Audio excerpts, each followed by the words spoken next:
Bismillahirrahmanirrahim. Assalamualaikum warahmatullahi wabarakatuh. Bapak-bapak, ibu-ibu yang saya hormati, alhamdulillah, innalhamdulillah, nahmaduhu wa nasta'inuhu wa nastaghfiruh wa na'udzubillahi min syururi anfusina wa min sayyiati a'malina, may yahdihillahu fala mudilla lahu wa may yudlil fala hadiya lahu. Asyhadu an la ilaha illallah wa la syarika lahu wa asyhadu anna Muhammadan abduhu wa rasuluh la nabiyya ba'dah. Yang terhormat Bapak Kepala Sekolah dan juga yang terhormat Bapak Ibu Dewan Guru, tidak lupa juga rekan-rekan sekalian ya. Bapak Ibu dan Bapak Kepala Sekolah, mohon maaf jika hari ini saya meminta waktunya ya. Jabah panas Haredang, tapi saya mohon waktunya. Izinkan saya perkenalkan, nama saya Gelar Hartono, calon guru penggerak angkatan 10 Kabupaten Subang. Pada kesempatan kali ini insya Allah saya akan memaparkan atau mendiseminasikan tentang budaya positif di sekolah. Kita akan gali bersama tentang apa itu budaya positif yang kita bisa aplikasikan di sekolah kita. Namun sebelum memulai, biar lebih bersemangat ya, di siang kali ini biar lebih happy lagi, coba saya minta semuanya untuk berdiri ke tengah. Kita akan lakukan yang namanya senam aram samsam. Maka ibu bapak di tengah, ke tengah berbaris. Mohon maaf kalau tempatnya rada sempit. Pak, jadi boleh water di tengah. Nah, baris ini gambar cepat. Berbaris bersama kita lakukan senam aram samsam. Karena deket baik. Saling beradaptasi. Oh, nanti lihat videonya ya, karena pasti belum hafal. Sambil lihat videonya. Ya, ini senamnya mudah kok. Kita mulai.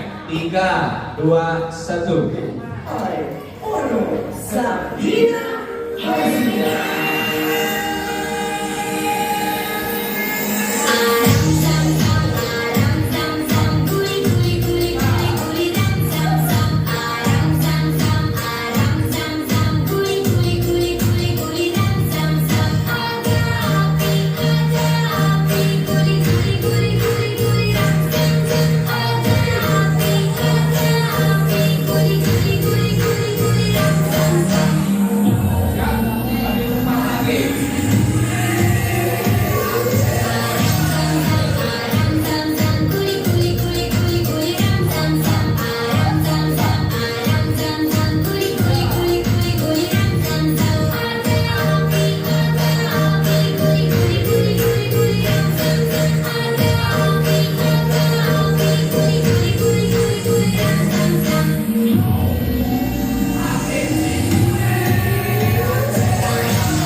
Tepuk tangan untuk ibu-ibu dan bapak-bapak semua. Terima kasih.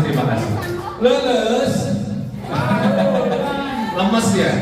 Jadi laparnya, Bu. Terima kasih. Nah, itu sedikit kita ice breaking dance tentang aram samsam. Boleh nanti ini diaplikasikan di kelas. Satu lagi ice breakingnya. Ini cukup mudah karena kita menggunakan sebuah clue ya. Sebuah clue. Coba. Saya akan tanya dulu, perhatikan kata-katanya ya. Sinta huruf depannya apa? S. Dewi huruf depannya D. Kalau Bu Eka huruf depannya salah. Salah. Ulangi nih, belum paham berarti ya. Perhatikan kata-katanya. Ulangi. Farida huruf depannya F. Nopi huruf depannya N, betul. Dan Dini huruf depannya iya apa Pak? Betul. D. Paham nih? Paham? Paham sekarang? Ulangi. Punten. Wardi huruf depannya W.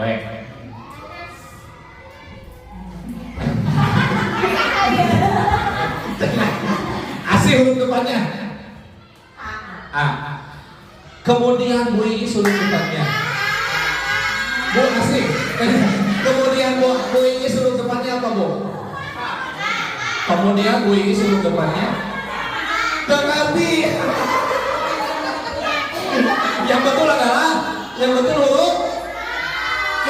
Benar, sekarang paham. Sekabi oke, perhatikan kata-katanya. Jadi contoh sampel awal betul. Gilar huruf depannya G. Kemudian Iis huruf depannya I. Ditambah kata.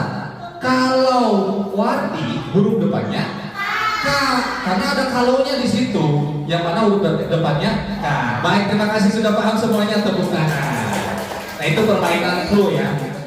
Ibu-ibu bapak sekalian, tadi di perkenalan sudah, ice breaking sudah. Nah, kita kesepakatan nih, kira-kira apa yang akan kita lakukan di kelas? Kesepakatannya, satu, saya berarti kalau saya contoh menerapkan diseminasi ini tepat waktu, ya, sampai nanti keluar teh pas 1 jam. Ada yang mau tambahkan lagi kan? Kesepakatannya apa lagi? Bu Eka bisa, mau apa? Sarapan. Oh, enggak, maksudnya kesepakatan diseminasi di kelas kita. Mau ngapain nih? Jaga kebersihan. Kalau tadi kan kayaknya lapar ibu Mayit. Jaga kebersihan, kemudian jaga kerapihan ke kelas. Jadi pamitos beres kan dirapihan deh. Nah, ini yang disebut dengan kesepakatan kelas. Nanti bisa diterapkan juga di kelas kita. Satu, ibu memulai pembelajaran tepat waktu, misalkan itu ya. Anak-anak silakan ditambahkan apa lagi? Itu baru dapat Bu, boleh tidak makan di kelas, gitu kan? Itu kesepakatan, boleh atau tidak. Kalau sepakat tidak ya nggak boleh.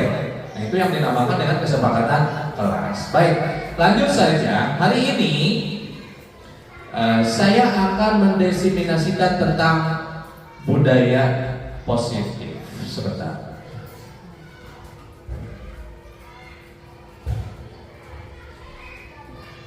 Ini saya menggunakan Canva, Bu ya, biar lebih mudah.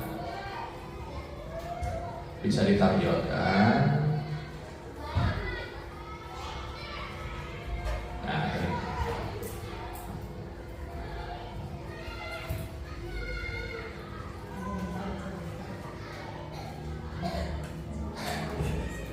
Oke. Dia nggak jalan. Harusnya ada. Pakai ini aja lah.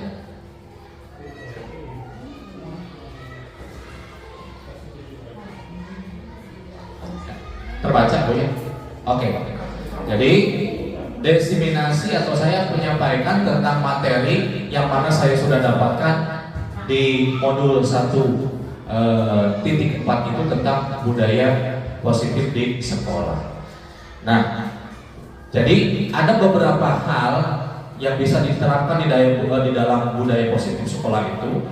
Yang pertama yakni tentang disiplin positif dan nilai-nilai kebijakan universal.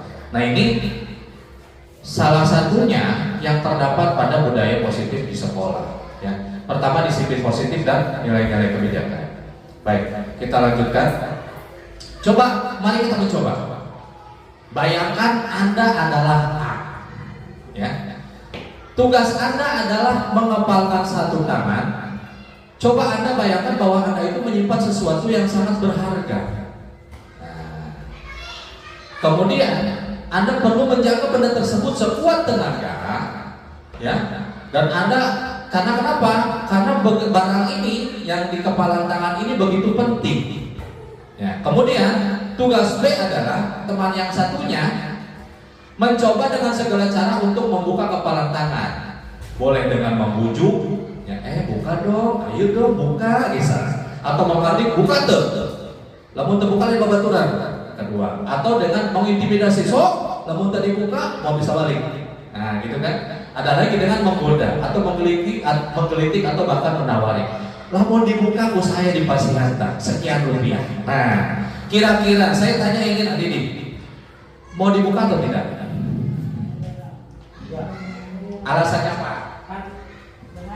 Berharga. Oke, satu, karena ini yang ada di kepala tangan ini berharga. Lanjut, Bu Eka. Kira-kira kalau Anda ini B, supaya tangan ini berbuka, apa yang akan Ibu lakukan? Dirayu. Terutama yang ke sebelah. Udah pasti langsung buka. Anu sebelah mah taluk.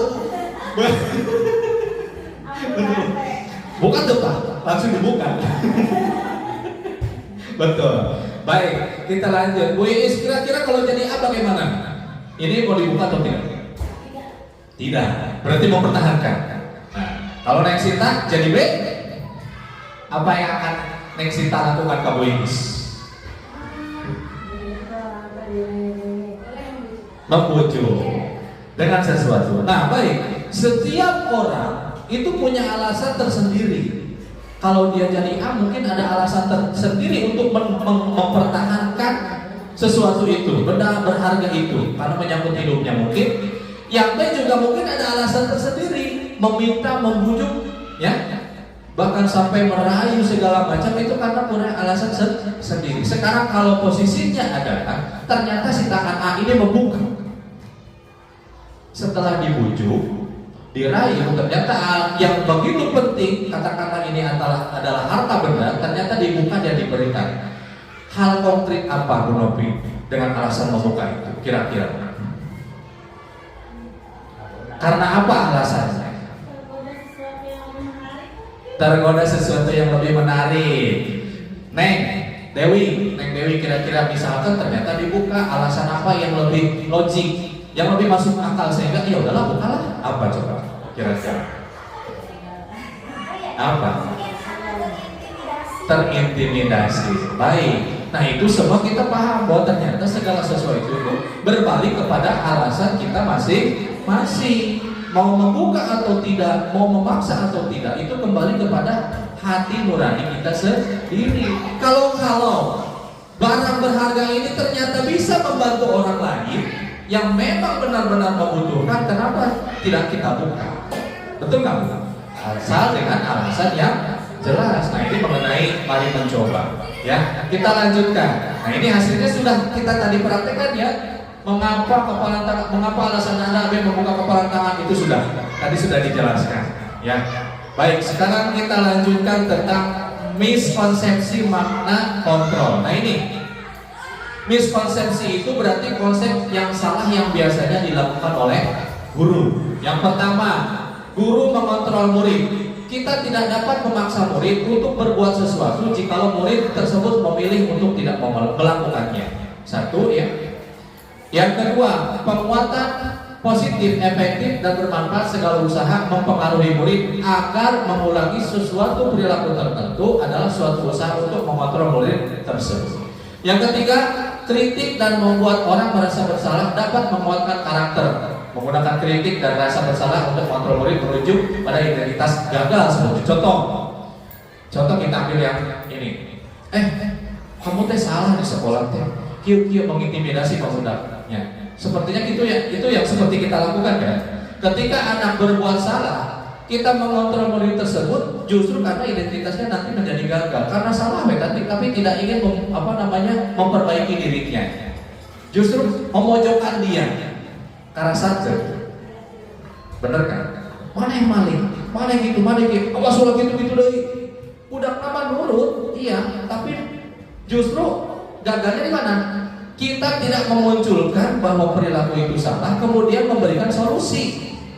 Jadi hanya menyalahkan saja.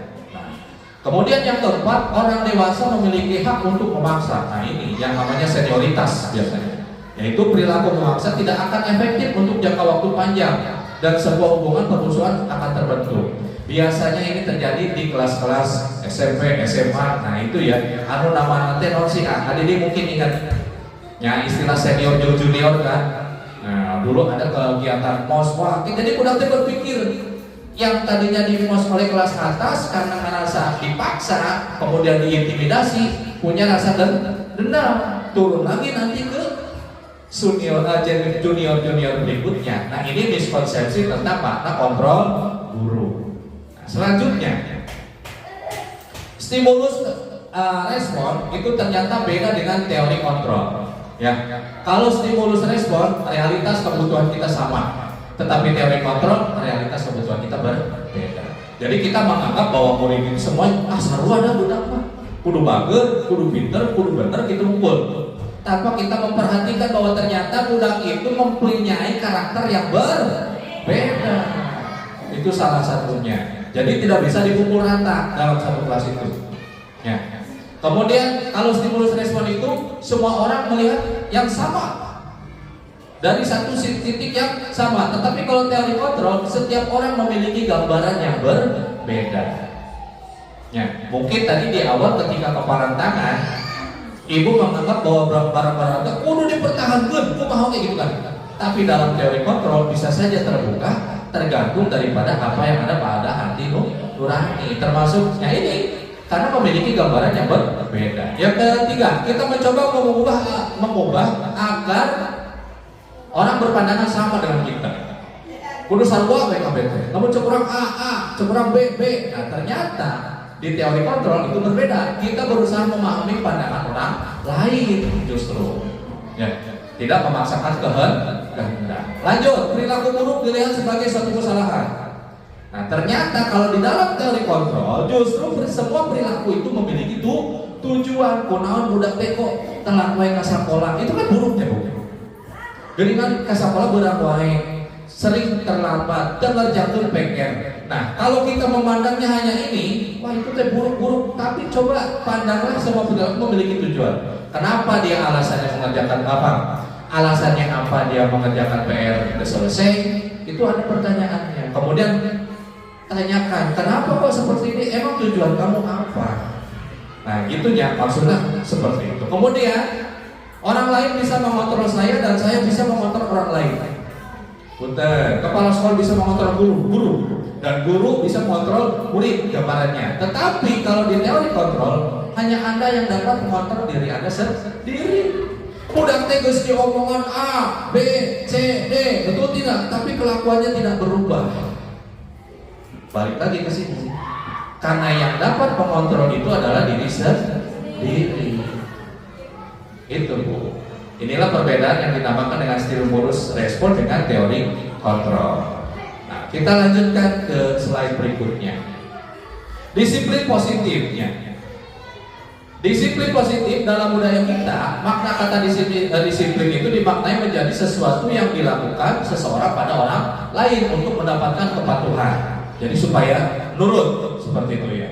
Nah, kita cenderung menghubungkan kata disiplin dengan ketidaknyamanan. Lanjut. Di mana ada kemerdekaan, disitulah harus ada disiplin yang kuat. Sungguh pun disiplin itu bisa self disiplin atau disiplin sendiri, yaitu ketika sendiri yang mewajibkan kita dengan sekeras-kerasnya. Tetapi itu sama saja, seperti kalau kita tidak cakap melakukan self disiplin, wajiblah penguasa lain mendisiplinkan diri kita. Dan peraturan demikian itulah harus ada dalam suasana yang merdeka. Kata siapa ini? Kata Ki Hajar Dewantara dalam pemikiran konsepsi keteladanan sikap mereka cetakan kelima tahun 2017 halaman 470. Inilah makna daripada disiplin positif yang dibicarakan oleh Ki Hajar Dewantara. Ada yang tahu siapa Ki Hajar Dewantara? Siapa? Bapak Pendidikan Indonesia. Beliaulah pelopor pendidikan Indonesia ya. Kesimpulannya berarti disiplin sebagai bentuk kontrol diri ya, yaitu belajar untuk kontrol diri agar dapat mencapai suatu tujuan yang mulia. Tujuan mulia di sini mengacu pada nilai-nilai atau prinsip-prinsip mulia yang dianut seseorang. Kita namakan nilai tersebut sebagai nilai kebijakan atau virtus yang universal. Nah, sekarang kita lanjutkan. Jadi Iya, kita tidak bisa mengontrol orang lain, tapi diri kita sendiri yang bisa mengontrol kita. Dengan apa? Nanti muncullah nilai-nilai kebijakan universal. Yang pertama, nilai kebijakan universal itu adalah profil pelajar Pancasila. Dimensinya ada 6. Mungkin masih ingat ya? Dimensi profil pelajar Pancasila itu ada 6. Yang pertama, beriman, bertakwa kepada Tuhan yang Maha Esa dan berakhlak mulia. Yang kedua, mandiri. Yang ketiga, bernalar kritis. Yang keempat, berkebinekaan global. Yang kelima, gotong royong. Dan 6 itu kreatif. Ini yang sering kita utarakan. Profil pelajar Pancasila, dimensinya ada 6. Nah, itu masuk dalam nilai sorry, bukan kebajikan, kebijakan ya, nilai kebajikan. Betul, salah saya sebut sih. Nilai kebajikan yang muncul dari diri sendiri. Maklumnya kurang kuat kayaknya. Saya cari acarnya. Lanjut. Nilai kebajikan yang kedua adalah IGO Primary Years Program, yang mana di dalamnya ada toleransi, rasa hormat, integritas, mandiri, menghargai, antusias, empati, keingintahuan, kreativitas, kerja sama, percaya diri, dan komitmen. Kemudian satu lagi yaitu Indonesian Heritage Foundation. Nilai kebajikannya yaitu cinta Tuhan dan segenap ciptaannya, kemandirian dan tanggung jawab, amanah, hormat dan santun, dermawan dan lain-lain. Jadi disiplin positif itu supaya kita bisa mengontrol diri, kemudian muncullah dalam diri kita itu apa? Nilai-nilai kebajikan ini yang nanti diterapkan kepada siswa atau para peserta didik. Lanjut. Apakah Anda setuju dengan pernyataan ini? Coba semuanya sama-sama ya. Setuju atau tidak? Hukuman dapat mendisiplinkan anak. Setuju tidak? Ibu, setuju nggak Bu? Hukuman itu dapat mendisiplinkan anak. Setuju tidak? Sebelah kiri setuju? Sebelah kanan setuju atau tidak? Setuju? Baik. Yang kedua, nggak apa-apa, salah pun tidak masalah. Kita jawab aja dulu. Pemberian hukuman dengan hal positif seperti membaca atau membersihkan halaman sekolah dapat meningkatkan disiplin anak. Setuju atau tidak? Setuju. Kamu dia ragu-ragunya tadinya. Ini ragu-ragu ya. Oke. Yang ketiga nih, memberi penghargaan dapat meningkatkan motivasi anak. Setuju tidak? Oke, berarti pegang ini setuju ini tidak begitu. Baik, kita lanjutkan. Nah, jadi yang tadi diutarakan itu tepat sebetulnya ya, bahwa ternyata tidak semua hukuman itu bisa mendisiplinkan anak. Betul nggak? Ayah budak itu bisa jadi membangkang justru. Tapi dengan apa? Harusnya dengan cara-cara yang persuasif, mengajak, mendidik. Nah, itulah salah satu cara kita sebagai guru. Jadi ketika ada anak yang melakukan kesalahan dalam hal disiplin positif misal, jangan salahkan dulu, tapi justru kita ajak persuasi terlebih dahulu. Berilah hukuman-hukuman yang justru membangkitkan kontrol pada dirinya, yang nanti muncullah nilai-nilai kebajikan. Jadi budak bisa, oh ternyata bebersih teh bikin suasana sekolah jadi nyaman gitu kan. Nah, seperti itulah intinya. Kita lanjut sekarang. Yang kedua, di dalam budaya positif itu ada teori motivasi, hukuman, dan penghargaan serta restitusi. Kita bahas satu persatu. Nah, 3 motivasi manusia. Yang pertama, untuk menghindari ketidaknyamanan atau hukuman. Betul ya? Biasanya dulu zaman sekolah Abdi, si datang sekolah mulai terlambat deh, karena siang dihukum. Betul tidak? Ya kan? Anak-anak tuh pakai seragam, pakai sepatu hitam sesuai aturan sekolah. Karena apa? Karena takut dihukum, tidak nyaman nanti kan diberi hukuman guruna. Kemudian motivasi yang kedua itu untuk mendapatkan imbalan atau penghargaan dari orang lain. Ya, budak teh diajar pinter yang juara, amun juara mah nanti dapat piala, penghargaan. Nah, itu motivasi juga. Yang ketiga, motivasi manusia adalah untuk menjadi orang yang mereka inginkan dan menghargai diri sendiri dengan nilai-nilai yang mereka percaya. Nah, ini adik-adik ingin jadi sesuatu, atau misalkan saya ingin jadi kepala sekolah, gitu kan? Karena apa? Motivasinya ingin menghargai diri sendiri dengan nilai-nilai yang ia miliki, potensi yang dia miliki. Dengan kemampuan saya harus bisa menjadi seorang kepala sekolah atau pengawas atau lain sebagainya. Kita lanjutkan. Hukuman, konsekuensi, dan restitusi. Pertama, terkait hukuman. Hukuman itu bersifat tidak terencana atau tidak tiba-tiba. Murid tidak dilibatkan, bersifat satu arah, dan murid hanya menerima tanpa kesepakatan. Betul tidak sekolah itu membuat tata tertib tanpa melibatkan siswa? Betul tidak Ibu Bapak? Sebab, apakah Ibu pernah menyusun tata tertib itu melibatkan siswa? Tidak kan? Selama ini tata tertib itu sudah jadi. Dan siswa itu tidak tanpa ada kesepakatan mereka, gitu kan? Sanksinya ini, kalau telat sanksinya ini, begitu kan? Nah, kemudian konsekuensi. Apa yang dimaksud konsekuensi? Sudah terencana atau sudah disepakati, sudah dibahas dan disetujui oleh murid dan guru. Ini biasanya guru menjelaskan tentang tata tertib sekolah. Budak, lamun misalkan nanti kalau terlambat, tahu hukumannya ini. Kalau kamu misalkan tidak mengerjakan PR, hukumannya ini, ya, tidak ikut piket dengan teman, nanti kamu kasih hukumannya ini. Nah, itu justru diutarakan kan dengan anak-anak, diutarakan kan, ada kesepakatan, konsekuensi. Nah, yang ketiga, restitusi. Apa itu? Proses menciptakan kondisi bagi murid untuk memperbaiki kesalahan mereka sehingga mereka bisa kembali pada kelompok mereka dengan karakter yang lebih kuat. Jadi justru disinilah, di dalam restitusi ini, siswa tidak hanya diberi hukuman, tidak hanya diberitahu tentang konsekuensi, tapi justru di sini siswa itu ditanya alasan kenapa melakukan hal demikian, kesalahan tersebut. Kemudian kita ajukan pertanyaan yang mengajak siswa tersebut ke dalam nilai yang lebih baik, menguatkan karakternya agar tidak melakukan kesalahan itu lagi, sehingga dia sadar. Tepat sekali. Jadi sadar. Kalau hanya ini dengan ini, justru siswa lain ceritanya. Kita lanjutkan. Itu mengenai hukuman, konsekuensi, dan restitusi. Nah, ini contoh-contohnya. Ada yang dikatakan identitas gagal, ada yang dikatakan identitas sukses, disiplin, ya. Hukuman, konsekuensi, dan restitusi. Yang pertama, hukuman. Sesuatu yang menyakitkan harus terjadi. Di push-up kah, budak, di bending, itu ada sesuatu yang secara verbal atau non verbal anak tuh merasa sakit. Kemudian konsekuensinya sesuatu harus terjadi.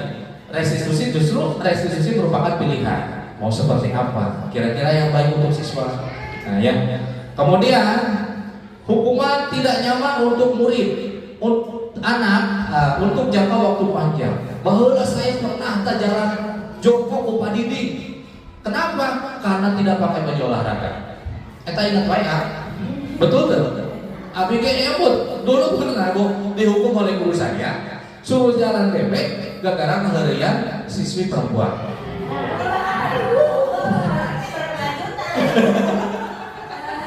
Eta mah dulu aya mah teu. Aya nama dihukumna ku ieu. Ya, itu kan pasti pernah merasakan dihukum di sekolah dan itu ingat dalam waktu yang panjang. Nah, tidak nyaman. Kemudian konsekuensinya tidak nyaman untuk murid untuk jangka waktu yang pendek kalau konsekuensi. Jadi beda nih. Justru ini lebih berhasil. Kemudian kalau di dalam restitusi itu menguatkan murid dalam jangka waktu yang panjang. Itu bedanya. Yang berikutnya, korban mendapat keadilan. Maneh mencuri barang nasihat, kembalikan atau ganti. Korban mendapat keuntungan kan? Betul nggak Bu? Barangnya kembali. Atau misalkan budak teh tadi teh mukul babaturanana, dihukum tak anu mukulna. Kadang kala budak sok pukul balik, itu benar atau salah? Salah. Korban teh merasa mendapat keadilan. Puasta, mana yang disalahkan bu guru, gitu kan? Nah, itu gagal sebetulnya kalau hukuman. Tapi kalau di dalam identitas sukses disiplin yang konsekuensi, korban bisa diabaikan. Jadi tidak dilibatkan, justru karena kamu mencuri barangnya dia, maka bapak hukum kamu seperti ini. Konsekuensinya langsung bersihan tuh WC. Ya, mana tadi nyubit si aku ya, wayangnya tuh bersihan kelasnya. Korban justru tidak dilibatkan. Nah, yang ini restitusi justru korban mendapatkan gantinya. Kalau tadi barangnya hilang harus diganti dengan cara yang baik. Ya, korban itu. Kalau lamun dibully teh mah, justru nanti siapa yang membuli ini meminta maaf. Itu yang kita tujuan kita supaya anak itu rasa sadarnya muncul ketika dia melakukan kesalahan, minimal dia mau meminta maaf, gitu ya. Lanjut, murid akan tersakiti jelas tadi ya. Kalau disiplin itu diberi hukuman mah. Kalau identitas sukses, murid akan dibuat tidak nyaman karena kesalahannya. Restitusi, murid akan mendapatkan penguatan. Salah naon, harusnya bagaimana? Kira-kira solusinya kamu main bagaimana? Nah itu di dalam restitusi, jadi lebih lengkap. Lanjut, kalau hukuman itu perilaku pasif agresif meningkat. Pasif dan kumaha? Cicing yang udah. Lain mengaku salah malah cicing.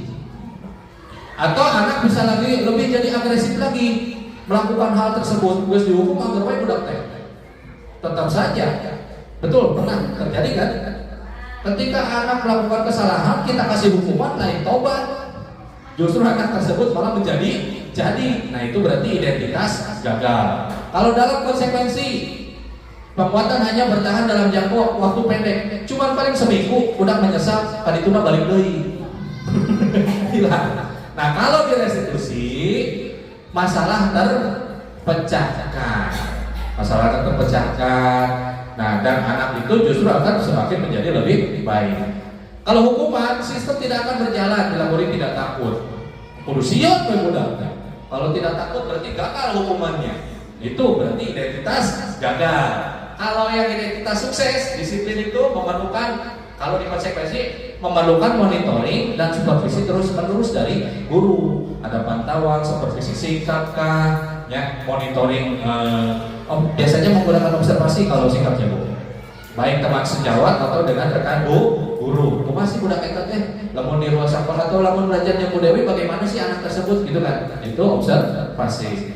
Nah, kalau di restitusi, murid belajar bertanggung jawab untuk perilakunya. Nah, ini justru kelebihannya. Jadi memunculkan tadi kesadaran diri, sehingga dalam dirinya itu murid kalau melakukan sesuatu dia bertanggung jawab atas perilakunya. Itu perbedaan hukuman, konsekuensi dan restitusi tentang identitas gagal dan identitas sukses. Kita lanjut, hukuman masih panjang ya. Berlakunya hanya pada sebuah institusi. Ya. Tidak berlanjut pada kehidupan nyata. Jadi di sekolah doang untuk hukuman mau berlaku nanti. Nah, kalau konsekuensi membantu penerapan mengikuti peraturan dalam masyarakat. Oke, ini sudah masuk ke dalam ranah masyarakat. Kalau restitusi fokus pada pemecahan masalah dalam jangka waktu yang panjang. Lanjut, peraturannya kalau disiplin tentang masalahnya dengan apa nih? Baris ini apa tadi? Hukuman.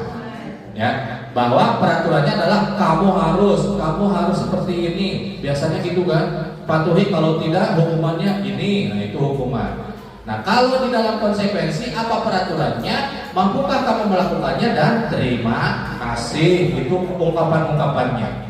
Nah, di dalam restitusi justru pertanyaan seperti ini, apa yang kamu yakini? Apa yang kamu bisa lakukan untuk memperbaiki masalah ini? Justru lebih ke dialog dengan siswa yang melakukan kesalahan. Ya. Lanjut, murid akan membenci peraturan. Sebab sekolah teh. Gembira salah sepatu, kudu nyuci, kudu membersihkan WC, kudu nyapu halaman, gitu kan? Lain tobat kan tadi teh. Nah, berarti identitas gagal. Kalau konsekuensi, murid akan menghormati peraturan. Oke. Isukan Senin harus pakai nasi, topi, namun nanti kena hukuman. Itu berarti ada karena konsekuensi, sebab akibat. Nah, kalau restitusi, murid menghormati dirinya dan orang lain. Agar lebih ke menghargai diri. Kita teh udah budak sekolah, baju teh kudu kieu gitu kan. Kemudian bertutur ka batur teh katanya harus sopan. Nah, itulah bedanya dengan restitusi.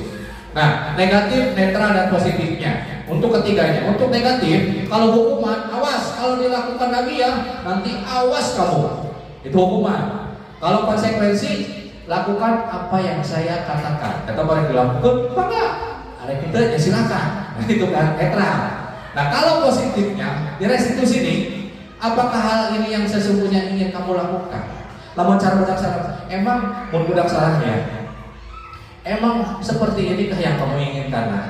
Jadi muncul nanti dalam dirinya, betul kan? Jadi pengajuan pertanyaan ini yang bagus, positif.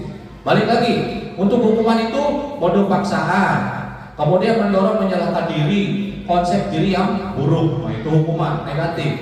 Nah, kalau konsekuensi ini stimulus responnya mendorong kepatuhan, konsep diri yang baik. Nah, kalau di teori kalau di positifnya restitusi itu ada teori kontrol, kemudian mendorong disiplin positif dan konsep diri yang kuat. Dari ketiga ini, kita kira-kira yang paling cocok yang mana tuh? Restitusi, betul. Kita lanjutkan.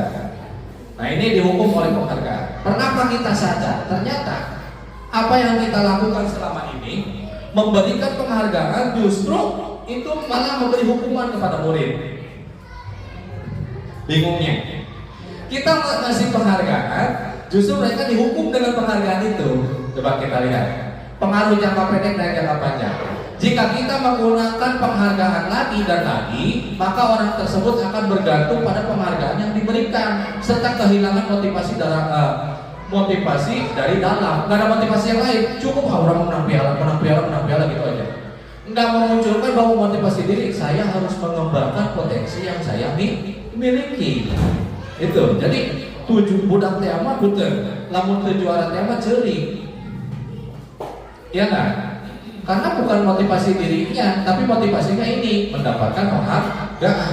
Itu yang dinamakan dengan dihukum oleh penghargaan. Yang kedua, penghargaan tidak efektif jika kita memberikan seseorang suatu penghargaan untuk melakukan sesuatu, maka kita harus terus-menerus memberikan penghargaan itu. Jika kita ingin orang tersebut meneruskan perilaku yang kita inginkan.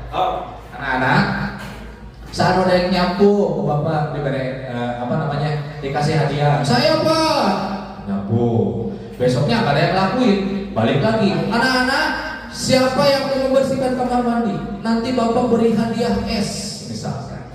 Saya Pak. Besoknya nggak lakuin lagi. Jadi mereka itu melakukan sesuatu karena hanya ingin diberi penghargaan itu. Ya. Nah, ini berarti dihukum oleh penghargaan. Jadi nggak ada muncul motivasi dirinya. Yang ketiga, penghargaan merusak hubungan. Contoh kayak gimana nih? Penghargaan menciptakan persaingan di dalam kelas dan persaingan menciptakan kecemasan. Mereka yang percaya bahwa mereka tidak memiliki kesempatan untuk mendapatkan penghargaan akan berhenti mencoba. Kurang mati juara baik. Capek. Percuma yang juara masih itu lagi, saya mah ngangkleng saja. Nah, ayah gitu. Mau apal geus apal yang juaranya siapa? Ternyata penghargaan merusak hubungan. Ya, jadi lamun tema tadi babaturan saya juara wae, agar babaturan yang sedang orang mau juara. Itu ya. Nah, itu contohnya. Terjadi itu di kelas kita. Sedikit banyak ada yang terjadi. Ya. Yang ketiga, yang keempat, penghargaan mematikan kreativitas. Kayak gimana tuh? Dalam tugas-tugas pemecahkan masalah, para murid memakan waktu lebih lama dan memberikan jalan keluar kurang kreatif saat mereka dijanjikan suatu penghargaan. Jadi paburu-buru. Siapa yang lebih cepat, dia akan mendapatkan hadiah. Budak teh asal anggeus we. Ya kan? Mempentingkan motivasinya hadiah. Jadi kreativitas mereka teh dibatasi. Betul nggak? Inilah yang dinamakan dengan penghargaan itu sama dengan penghukum dalam tanda kutip ya. Jadi motivasi dirinya tidak muncul, ketergantungan akan penghargaan. Nah, ini yang bahaya nanti dalam lain kita tidak boleh memberikan penghargaan itu ya, bukan. Tapi bagaimana caranya bahwa penghargaan itu justru memunculkan motivasi diri pada siswa. Lanjut. Nah, ini ya restitusi. Mungkin pernah sering dengar restitusi ya, atau mungkin hal baru ya. Restitusi itu nanti berbentuk segitiga, nanti kita bahas. Restitusi itu bukan menebus kesalahan, namun untuk belajar dari kesalahan. Satu, yang kedua, restitusi itu memperbaiki hubungan. Kalau dia melakukan kesalahan dengan seseorang, peserta didik kita maka diajarkan agar memperbaiki hubungannya dengan siswa tersebut, dengan temannya tersebut. Yang ketiga, restitusi menuntut untuk melihat dalam diri. Kunaon atau melakukan kesalahan dia. Cik, coba barudak. kemukakan alasannya. Itu budak nanti berbicara, Pak, saya terlambat itu karena begini, tadi malam tiktokan Pak, main game Pak, terus tidur jam berapa? Tidurnya jam 10. Bangun jam berapa pagi tadi? Bangunnya jam 7. Jadi ke sekolahnya di mana? Terlambat Pak. Dia merasakan sendiri kesalahannya. Seperti itu ya. Melihat dalam dirinya, oh ya tidak benar salah gitu. Kemudian restitusi mencari kebutuhan dasar yang mendasari tindakan. Kebutuhan dasarnya apa? Dia itu terlambat. Kata-kata saya contoh terlambat saja. Karena pentingnya kurang kasih sayang dari orang tua, akhirnya malah nyebakan HP. Cara ngobrol jeung kolotna. Suka berkomunikasi, hari ini belajar naon nek, hari ini belajar apa jam, tidak.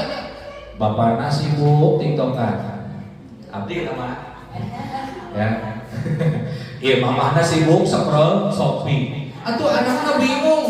Ya, lihat sana sini main HP semua, ya udah, anaknya juga main HP. Berarti kebutuhan dasar kasih sayangnya yang kurang. Itu alasannya. Jadi ada alasannya yang mendasari tindakan telat eta teh. Jadi we umpatna kana HP nepi ka punting, isukana telat sekolah. Itu ya. Kemudian restitusi, fokus pada karakter bukan pada tindakan. Karakternya yang kita buat, karakternya yang kita bangkitkan, bukan tindakannya. Itunya. Kemudian restitusi itu menguatkan dalam hal apa? Karakter tadi. Ya. Kemudian restitusi fokus pada solusi. Lamun katakanlah anak tersebut telat, kira-kira naik ke kumaha tah. Jadi lain, oh ya, besok kamu jangan telat lagi, harus bangun jam sekian, boleh bukan? Tapi tanyakan, naik kan tadi alasannya terlambat begini, kira-kira anakku ini mau bagaimana agar tidak terlambat? Nanti dia akan berpikir, oh Pak, saya mau pasang alarm, Pak, saya mau pokoknya sholat subuh biar tidak ketinggalan, habis sholat subuh gak tidur lagi biar gak kesiangan. Itu mereka nanti muncul solusinya dalam diri dengan ajuan pertanyaan-pertanyaan kita.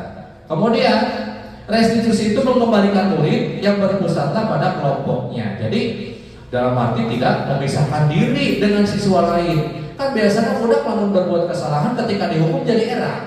Betul tidak? Mau balik dari kelas daerah Pak, udah dihukum, geus hormat di depan tiang bendera, balik lagi ke kelas malu disurahkan, gitu kan. Nah, bukan. Jadi solusi dari restitusi ini justru mengembalikan murid itu kembali kepada kelompoknya. Kita lanjutkan. Hukuman dan konsekuensi. Tindakan guru mencatat 100 kali dalam buku sebuah kalimat, saya tidak terlambat lagi karena saya tidak akan terlambat lagi karena terlambat sekolah. Tulis. Kira-kira kalau hukuman atau konsekuensi apa Bu?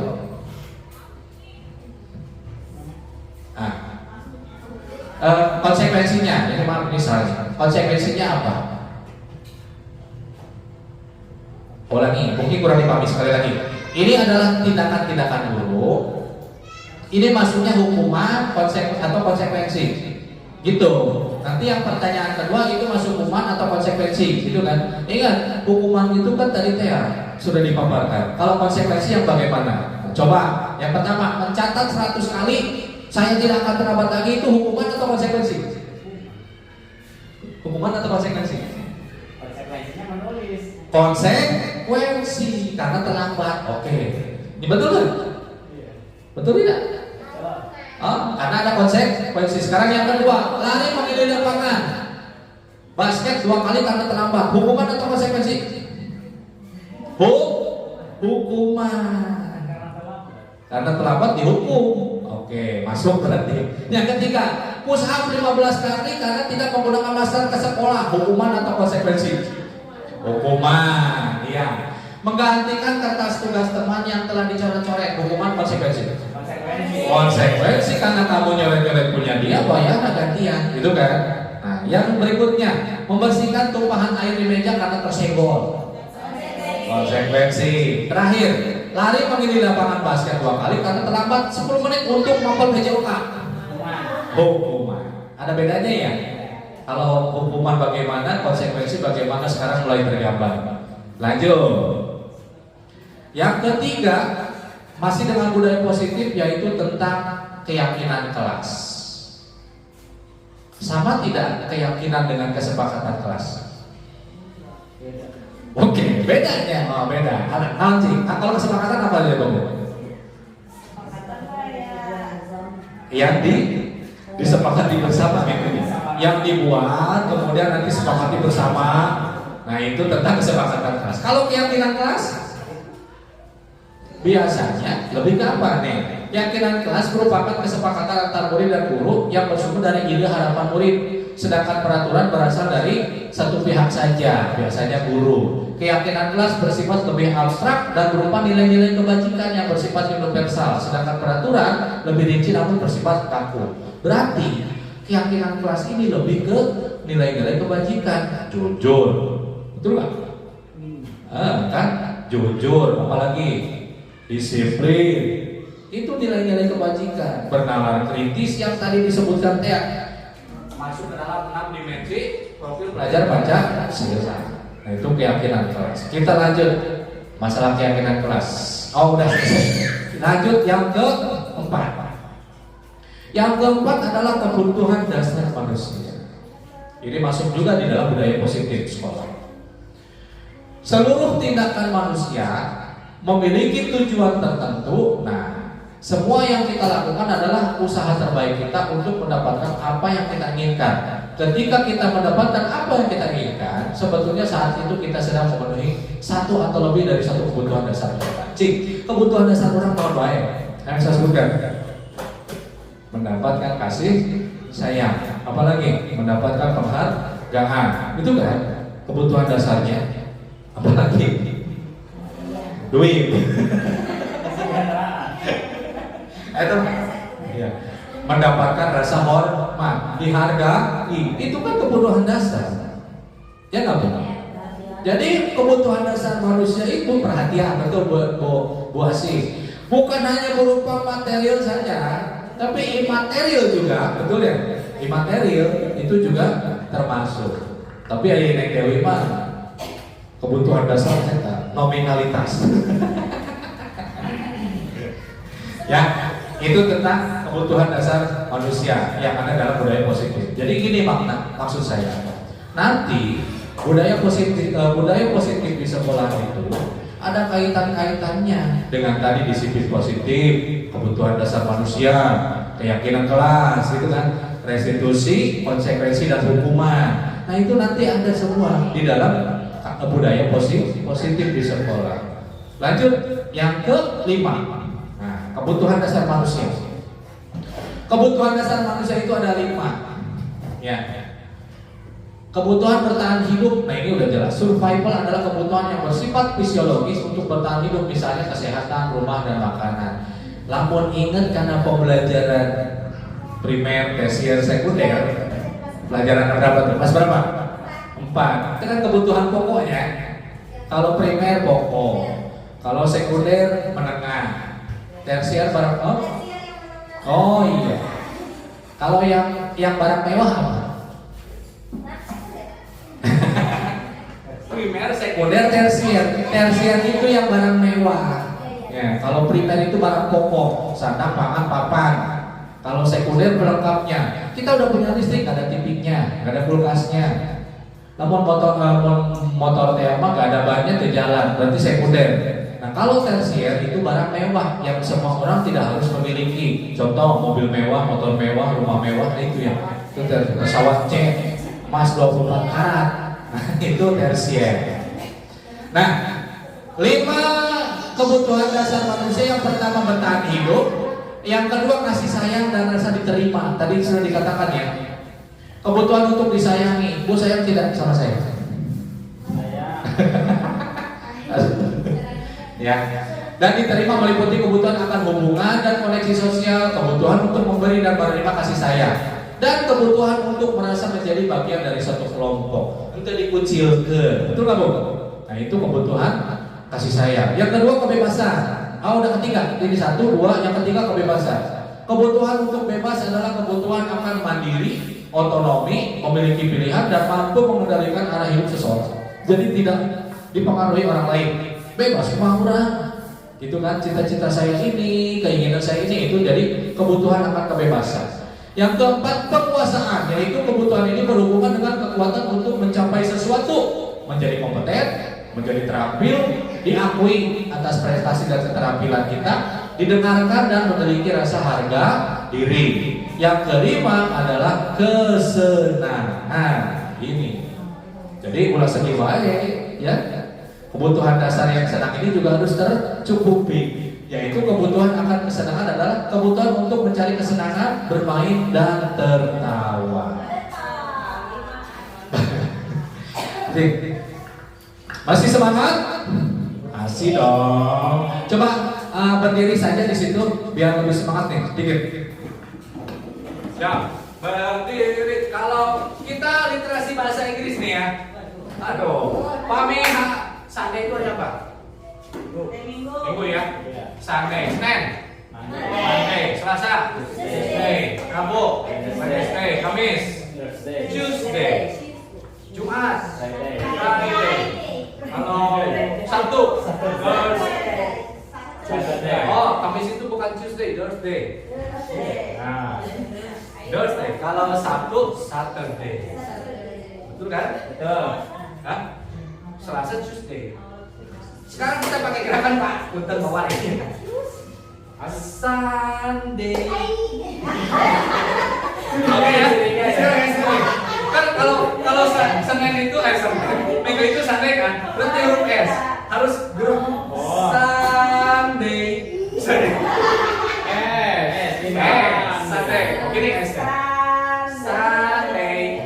Oke. Kemudian Monday gini. Tuesday, nah, T kan? Wednesday, apalagi? Thursday. Oh, Thursday gini lagi. Thursday kayak lagi. Kemudian Friday, gini. Boleh, sama kemek. Berarti saya kanan. Angkat kiri nih. Enaknya kemana enaknya? Friday. Terakhir Saturday. Ya, dinyanyikan tuh. 1, 2, 3. Sunday, Monday, Tuesday, Wednesday, Thursday, Friday, Saturday. Semangat ya. Oke, 1, 2, 3. Sunday, Monday, Tuesday, Wednesday, Thursday, Friday, Saturday. Tepuk tangan untuk semua. Sedikit. Itu literasi bahasa Inggris. Goyangan kurang kan ini?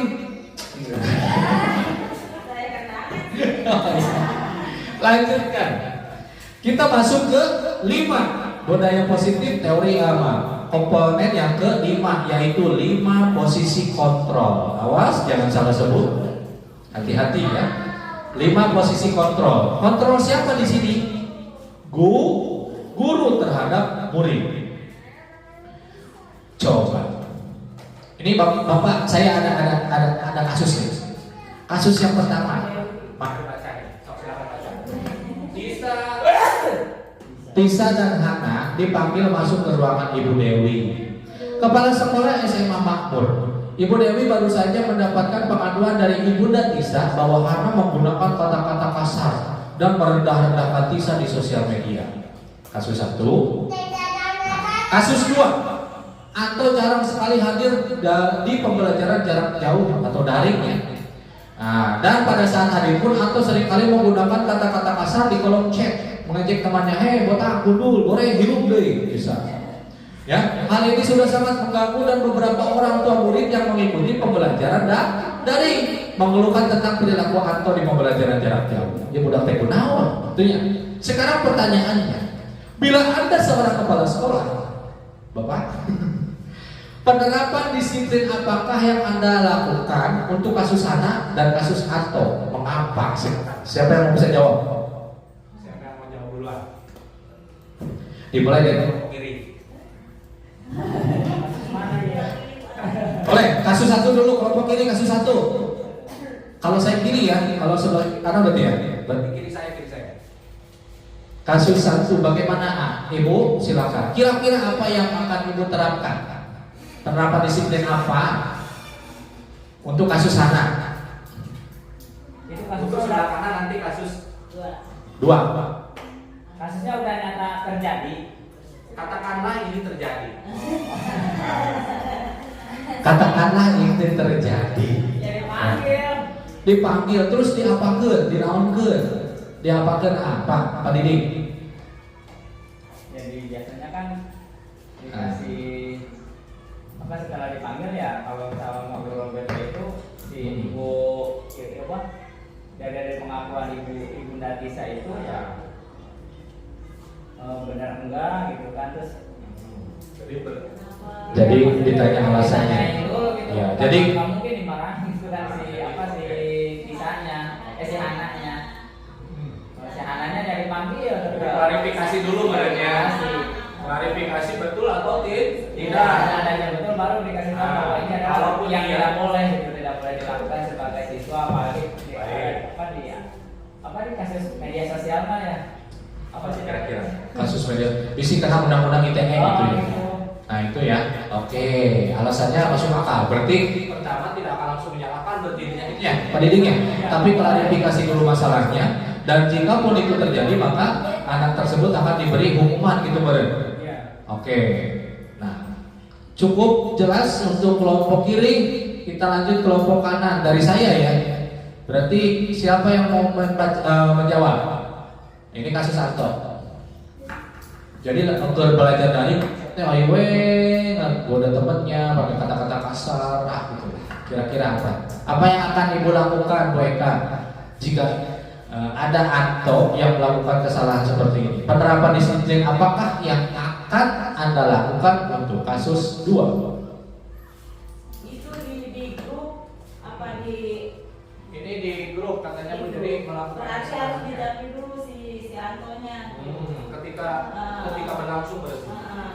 Gitu. Kasih pengertian. Kasih pengertian ya. Baik. Oke. Jadi kita tidak langsung menyalahkan murid tersebut. Pada dasarnya ke situ kan ya. Nah, tapi ditanya dulu, klarifikasi dulu alasannya apa, baru nanti menentukan bagaimana bukan hukuman sebagai konsekuensi yang tepat gitu ya. Nah, untuk memperbaiki permasalahan ini. Kita lanjut. Nah ini sudah oke nih. Berarti pemikiran Bapak Ibu semua sudah terbuka. Jadi itu baru jalan mana yang salah? Wayana isukan dihukum tidak. Ya. Klarifikasi dulu, tanya alasannya kenapa, kira-kira solusinya bagaimana, gitu kan?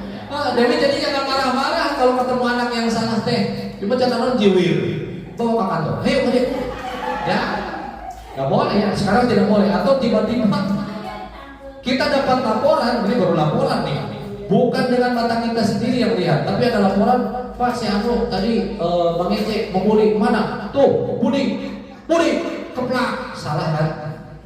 Tidak seperti itu. Justru kita klarifikasi, perbaiki, dan cari solusi. Ini 5 posisi kontrol guru. Ternyata dari kasus-kasus tadi itu ada 5 posisi kontrol ibu yang lakukan. Ada sebagai penghukum, ada pembuat merasa bersalah, ada sebagai manajer, ada sebagai teman, ada pemantau. Ini beda-beda. Kalaupun tadi yang dilakukan Oleh Pak Didik dan Bu Eka mengenai 2 kasus itu, kira-kira masuk posisi mana? Tadi kan klarifikasi, ditanya dulu, begitu begini baru dihukum. Kira-kira posisi yang mana? Penghukum, berbuat bersalah, manajer, teman atau pemantau? Pemantau. Oke. Kalau posisi teman ada yang bisa sebutkan contohnya kumaha? Ada yang bisa tidak? Sebagai posisi teman. budak teh salah. Budak teh niron di Kelas. Kalau posisi teman kumaha? Bentuk nah. Diajak. Neng, kenaon atuh niron? Untung nironnya ke ibu disampaikan kepala sekolah. Ayo tuh niron deh. Posisi teman. Budak teh merasa tidak terintimidasi, tapi asa boga baturan, betul tidak? Sahabat. Atau ada terlambat. Hai bro, adik. Budak telat. Bro, adil. Mohon Pak, kumaha Pak? Berarti itu salah ya? Padahal salah. Kunaon di dinya terlambat. Aduh Pak biasa, penting mah main game. Gitu. Sarua penting bapak main game. Kayak mau lah telat deui nya. tuh ke bapak tuh ditutur kepala sekolah. Posisi teman. Jadi budak tuh anak tersebut menganggap gurunya seperti temannya. Bapak main juga. Bisa ya. Kalau berbuat rasa bersalah, aku mati. Anak tersebut membuat kesalahan. Nah posisi itu, posisi ibu dan bapak membuat dia merasa bersalah. Kumaha contohnya? Nilainya jelek. Si Nilainya ibu jelek. jadi Oh. nggak tersanggup apa? Tidak mau lagi. Yang berhasil dalam mengajar. Gitu. Oke, masuk akal. Dipanggil udah ya. Rahel katakan, kenapa ini nilai kamu sampai jelek begini? Ada apa denganmu nak? Bapak kecewa. Merasa bersalah tuh budak. Ngerasa salah budak tuh jadi ngeluh. Urang teh, sama didik teh mana apes gitu kan. Mana salah ini gimana gitu kan. Membuat rasa bersalah. Nah, kemudian ada pemantau sudah. Kalau penghukum bagaimana? Tamu penghukum. Contohnya, penghukum, guru murid kumaha mun hukum tak? Seperti apa contohnya? Bisa ada anak yang melakukan kesalahan, kategori apa bisa? Mencuri. Katakanlah mencuri barang temannya di kelas. Kalau posisi penghukum kumaha? Kumaha Bu? Ya langsung berarti kan. Nah, peraturan di sekolah kieu karena kamu mencuri barang orang lain, wayahna. Berarti kamu bukan ibu hukum, wayahna berdiri di depan kantor sambil hormat angkat satu kali. Penghukum. Betul kan? Karena dihukum budaknya. Itu posisi penghukum. Sekarang mulai tergambarkan ya Ibu bahwa ada 5 posisi kontrol guru. Yang terakhir itu manajer. Nah, manajer kumaha? Manajer kan ngatur tuh biasanya kaitannya dengan mengatur. Kumaha mun posisi manajer? Ayo budak telat sekolah contoh. Apa dipanggil maksud? Bro sini. Kenapa kesiangan? Apa bagaimana? Kalau posisi manajer, saya jelaskan. Ketika anak tersebut terlambat, maka dipanggil seperti biasa. Nah, sini nak. Ya Pak. Yuk bisa ngobrol dengan Bapak? Bisa Pak. Baik. Kenapa kamu terlambat? Aduh Pak, sebentar. Bapak sebetulnya tidak akan menyalahkan kamu nih ya karena kamu terlambat ya. Karena manusia itu semua punya kesalahan, termasuk Bapak. Di sini Bapak tidak akan menyalahkan kamu, ya, karena terlambat. Tapi Bapak ingin tahu kenapa kamu terlambat. Oh, dari kata-katanya tidak menyalahkan, tapi seolah dia menjadi sadar, merasa bersalah dengan kesalahan. Karena ini Pak, tadi malam teh nongkrong dengan teman segala macam. Oke. Nah, kira-kira nih ya, menurut kamu terlambat itu salah tidak sih? Sesuai tidak dengan peraturan sekolah kita? Tidak sesuai Pak. 2 artinya. Ini posisi manajer. Yang ketiga baik. Kamu masih ingat nggak dengan keyakinan kelas kita? Apa tuh? Apa saya sebutin nama dia? Jujur Pak, disiplin katanya. Kemudian apa lagi? Semangat katakanlah. Ya. Nah kira-kira nih, kalau terlambat itu bertentangan nggak dengan keyakinan kelas kita? Bertentangan Pak. Dengan apa? Disiplin. 3 tuh Bu. Posisi manajer. Terakhir nih baru nih. Nah, kalau begitu kira-kira supaya kita tidak terlambat lagi, kamu mau bagaimana? Nah, cari solusinya bersama-sama. Dia akan mengajukan beberapa pernyataan. Pak, saya mau begini, saya siapkan alarm katakanlah. Saya minta ibu saya nanti bangunkan sebelum subuh. Oke, itu ya kesepakatan kamu ya. Iya Pak. Nah, mulai besok ini mulai kapan nih kamu mau melakukan itu? Mulai besok Pak. Jadi si anak tergugah. Si anak mulai sadar diri akan kesalahannya dan menemukan solusinya. Itulah yang dinamakan dengan posisi manajer. Jadi itu ujung-ujungnya lahir walaupun udah salah, tetapi diberikan pertanyaan-pertanyaan yang membuat dirinya membangkitkan karakternya ke arah lebih baik. Itu ya. Dari kelima ini posisi mana yang baik? Manajer. Soalnya gajinya gede. Lanjut. 5. Nah ini penghukum ya. Tadi penghukum. Jadi sudah dijelaskan. Jadi penghukuman dia itu mau berupa fisik atau verbal. Kata-katanya budak tersakiti dengan hukuman mah. Ya, posisi penghukum. Manehnya terlambat, tidak tahu diri. Wah, itu anak tersakiti secara verbal walaupun terimus tapi Ini pernah kejadian di sekolah saya waktu kelas 6 SD. Teman saya nilainya dapat nilai 2. Saya mantul tuh. Dipanggil kan, hei, kamu kapayun, mana aku masih belajar nilai teh 2 nih dia bu, di napipina ditulisan pakai kapur, 2. Atuh eraeun di depan temannya. Dan sampai sekarang kita budak dendam ka guruna. Fakta ieu mah. Aing mah lar cenah kitu punten bahasa kasar. Urang mah lar sampai iraha ge urang sebelah ka guru eta. Gara-gara naon? 2 di dia pakai kapur cenah materi hate. Coba nyampe ayeuna usia saya 36, dia masih ingat dengan gurunya dengan kesalahan itu. Nah, ini bahaya. Menyakiti secara fisik atau verbal. Diingatkan lain kebaikan guru nanti, tapi kejelekanana. Nah, itu penghukum ya. Nah, tadi ciri-ciri penghukum kita lebih rinci lagi. Yang pertama, jadi nada suara tinggi, melotot, nunjuk-nunjuk. Mana salah gua gitu jadi penghukumnya. Kemudian terlambat lagi, pasti dah mana yang telat deui. Sebagai pasti telat deui mana mah. Geus nyalakeun cara naon teh. Penghukum teh. Rumah teh. Itu adi mah. Geus saeutik tapi pernah. Nah, outputnya tadi teh muridnya jadi marah, dendam, agresif. Bisa jadi sudah kembali duduk tersebut akan mencoret-coret bukunya atau meja tulisan. Jadi kesel kamu kita kesel aing mah cenah gitu. Kunaon sisi putih mending gitu-gitu teuing. Nah, itu ciri-ciri penghukum. Membuat rasa bersalah tadi sudah ya, sudah dijawab. Ini penjabarannya. Jadi biasanya guru nanti akan bersuara lebih lembut, tapi membuat salah. Ya. Jadi malu. Kunaon dilaina leutik. Teu diajar Pak. Kunaon tuh teu diajar. Teu erakeun atuh kabatur gitu. Jadi cicing era budak teh. Nah, itu membuat rasa bersalah dan membuat ini tidak nyaman atau rendah diri anak tersebut. Nah, itu penjabaran dari membuat rasa bersalah. Yang ciri-cirinya, nah ini nada suaranya memelas. Emang sih oke, gurunya teh nalaunan ya terus begitu ya. Merapat pada anak lesu. Kenapa? Gitunya. Tapi budak nanti jadi ngeluh gitu dah.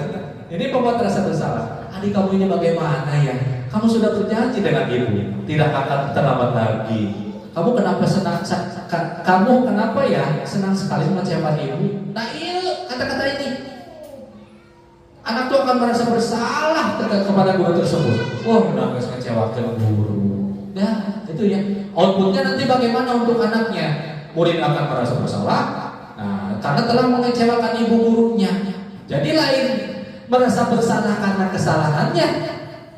Ya, merasa bersalah karena tindakannya, tapi merasa bersalah mengecewakan ibu. Lanjut. Yaitu posisi teman. Yang ini gambarannya. Guru pada posisi tidak akan menyakiti murid, namun akan tetap berupaya mengontrol murid, selalu persuasi, mengajak. Ya, posisi teman pada guru bisa negatif ataupun positif, tergantung daripada kondisinya. Positif di sini berupa hubungan baik yang terjadi antara guru dan murid. Nah, guru di posisi teman menggunakan hubungan baik dan humor, jadi sok geureuy, adidingnya, budak salagi diheureuyan gitu kan. Cara-caranya teh ngajak tapi begitu naon teh kasar. Ya, tidak. Ciri-cirinya ya ini, nada suaranya seperti yang pada teman saja. Ya, outputnya bagaimana muridnya? Akan merasa senang dan akrab dengan guru. Bahkan melakukan kesalahan pun jadi terbiasa. Ada orang mau dicarekan dia. Ya Bu, udah si bapak itu mah bager. Kurang kemarin datang terlambat jadi omongan doang.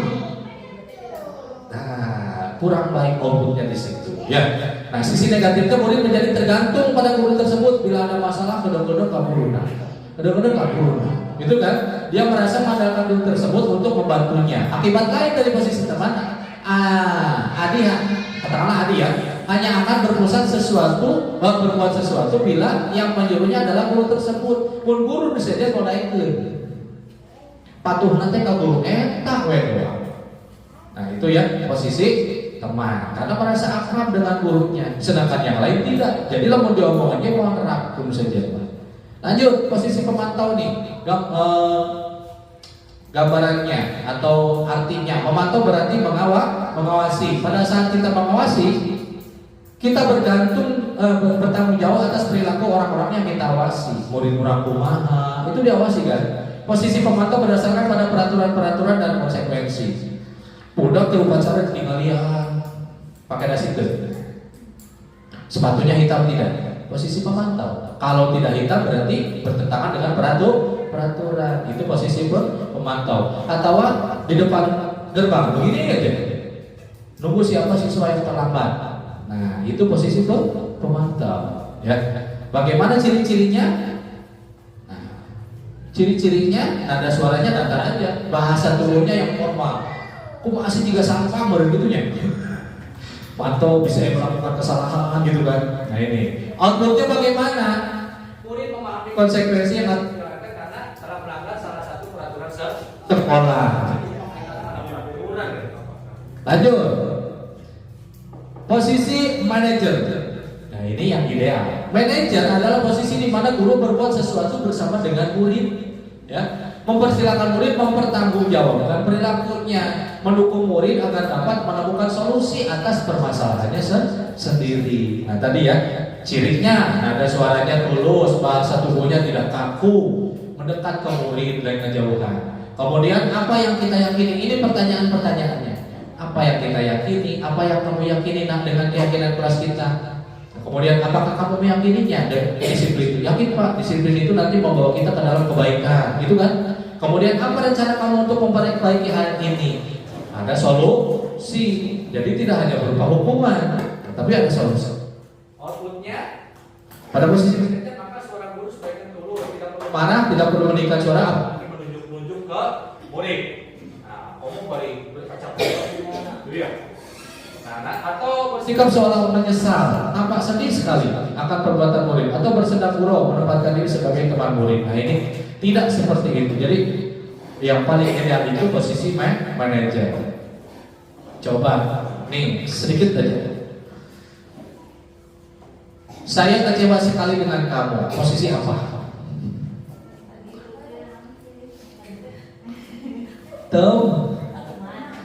Posisi teman atau teman? So, dari 5 posisi kontrol guru nih, yang ini kata kalimat ini asup ke mana? Pemantau, teman, manajer, penghukum, atau pembuat rasa bersalah? Saya kecewa sekali dengan kamu. Ya, ibu kecewa gara-gara orang. Apa coba? Merasa bersalah. Jadi di sini saya adalah guru pembuat rasa bersalah. Oke, yang kedua, kamu lagi cepat lari ke lapangan. Nah, penghukum jangan. Lanjut. Mau iya, kok diulangi lagi sih? Ayolah, jangan seperti ini terus. Posisi sebagai teman. Oke. Ayolah, karunya lah bapak kan dicari kepala sekolah gitu kan. Nah, kalimat yang ke 1, 2, 3, 4. Kamu tahu peraturannya? Apa kalau kamu tidak pikir? Datang ke kelas. Oh, tidak. Kamu tahu peraturannya? Kalau tidak pikir? Pemantau. Oke. Ini apa keyakinan kelas yang kamu langgar? Nah, apa nih posisi sebagai apa nih? Manajer. Oke. Satu lagi, bagaimana cara memperbaiki kesalahan yang kamu buat? Masih manajer. Ini 2 ini masuk manajer. Oke, udah mulai pahamnya 5 posisi kontrol guru kan ini. Mudah-mudahan nanti bisa diterangkan ya. Kita tonton tentang 5 posisi kontrol guru.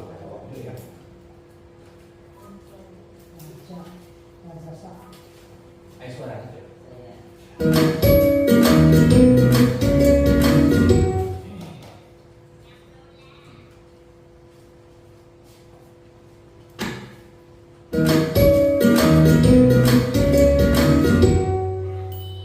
Salam bahagia Ibu dan Bapak guru hebat. Dalam penerapan disiplin positif restitusi, salah satu program yang dikembangkan adalah 5 posisi kontrol. 5 posisi kontrol dalam restitusi adalah proses perjalanan seorang pendidik agar dapat mengenali dirinya. Pada video kali ini, kita akan membahas tentang 5 posisi kontrol yang dikembangkan oleh Diane Goshen dan contoh penerapannya.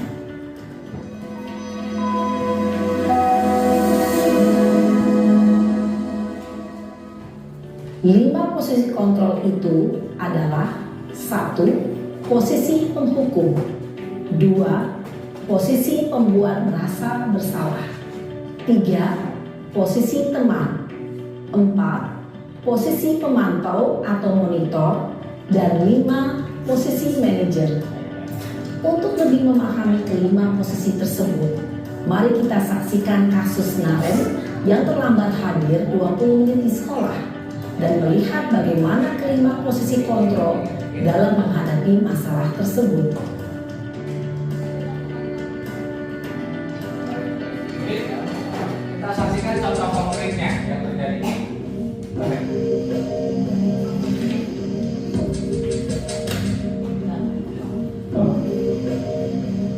Naren, sini kamu. Selamat pagi Bu. Selalu terlambat. Kamu deh, pasti terlambat. Maaf Bu, saya Apa? Apa coba? Alasan kamu apa lagi? Kapan sih kamu tidak terlambat? Nggak dikasih ngomong. Malas sekali ya kamu jadi anak. saya Dasar pemalas. Gak kapok-kapok sih kamu. Sudah berapa kali terlambat? Sana, kamu keliling lapangan basket 2 kali. kenapa saya harus keliling lapangan basket Bu? Kenapa? Kamu melawan ibu? Berani-beraninya jawab. Sudah terlambat, masih berani jawab pula. Sekarang, keliling lapangan basket 5 kali sekalian. Biar kapok. Cepat. Pergi sana ke lapangan basket. Posisi penghukum biasanya berbicara dengan nada tinggi, menghardik, menunjuk-nunjuk, menyakiti, dan menyindir. Hukuman bisa berupa fisik maupun psikis. Ibu dan bapak guru hebat. Dampak yang terjadi pada murid ketika guru berada pada posisi penghukum adalah murid cenderung akan memberontak, bahkan menyimpan dendam.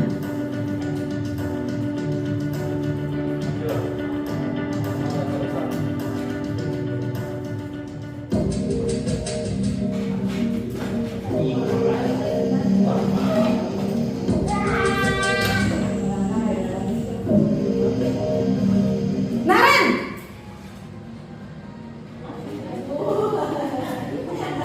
Selamat pagi Bu. Naren. Kamu kenapa terlambat lagi, nak? Ya Tuhan, Naren. Kamu senang ya bikin ibu susah ya? Kalau kamu terlambat lagi, nanti ibu yang ditegur bapak kepala sekolah, nak. Disangka ibu tidak bisa membina kamu. Duh, gimana ini? Maaf Bu, Duh Gusti Naren. Kamu suka ya kalau ibu ditegur bapak kepala sekolah? Terus, sekarang ibu harus tulis apa ini di buku absen? Ini kamu sudah sering terlambat loh. Ibu harus apa coba? maaf Bu, maaf sekali. Ya sudah, lain kali jangan bikin ibu susah lagi ya nak ya. Ibu tidak akan kuat lagi kalau kamu begini terus. Bisa jantungan kalau ibu ditegur bapak kepala sekolah. Sana cepat ke kelas. Maaf ya Bu, maaf sekali. Nah itu kata-kata jantungan itu bikin. Posisi membuat rasa bersalah berbicara dengan nada tenang, cenderung lembut. Namun kata-kata yang diutarakan membuat murid merasa menjadi orang yang gagal, memandang buruk dirinya sendiri, merasa tidak berharga, dan tidak sanggup membahagiakan orang lain. Ketika guru mengambil posisi pembuat rasa bersalah, murid akan menganggap dirinya yang bersalah dan ia akan menyimpan emosi negatif tersebut di dalam dirinya.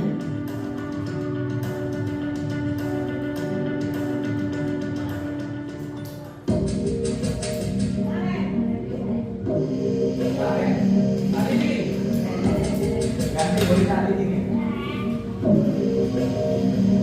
Naren, Ini apa posisi kontrol ambil? Teman sih. Selamat pagi Bu. wah sudah jam berapa ini nak? Terlambat lagi ya sayang. Iya Bu, habis Ibu saya lupa bangunkan saya, Bu. Kamu malah menyalahkan ibu kamu. Kamu bukannya anak yang larinya paling kencang. Kok terlambat sih? Iya, Bu. Saya memang terlambat bangun tadi. Jadi, biarpun saya lari kencang, tetap gak kekejar, Bu. Ya sudah sana. Nanti lain kali larinya lebih kencang lagi ya. Biar gak terlambat lagi. Bikin seneng ibu. Demi ibu. Bisa kan? Bisa, Bu. Ya sudah sana masuk kelas. Ibu beresin urusan absen kamu. Kamu ini ada-ada saja. Jadi ada pembelaan. Dalam posisi teman, guru berbicara dengan nada suara ramah, akrab, cenderung bersenda gurau untuk menjaga suasana tetap santai. Murid akan merasa senang, aman, dan akrab dengan guru. Identitas yang tercipta adalah identitas sukses atau berhasil. Namun, perlu diingat, karena ini masih dorongan eksternal, maka ada faktor ketergantungan dari murid kepada orang tertentu. Di sini, guru absennya, sehingga di lain waktu, murid bisa berperilaku baik, namun hanya kepada orang-orang tertentu saja.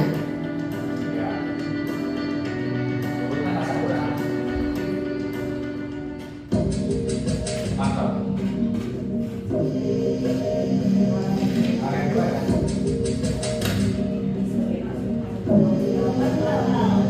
Naren!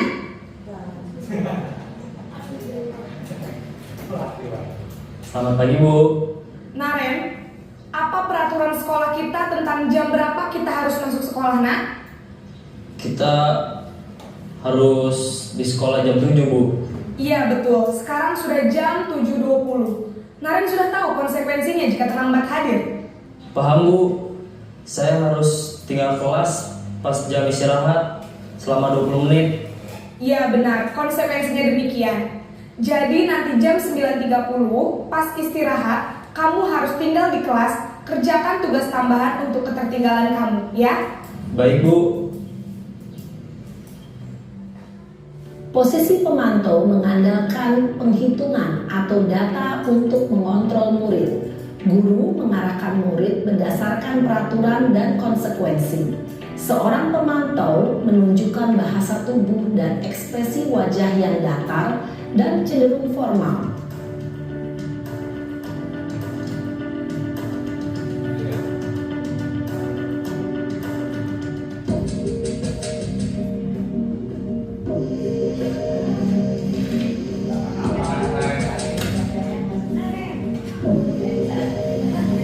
Naren!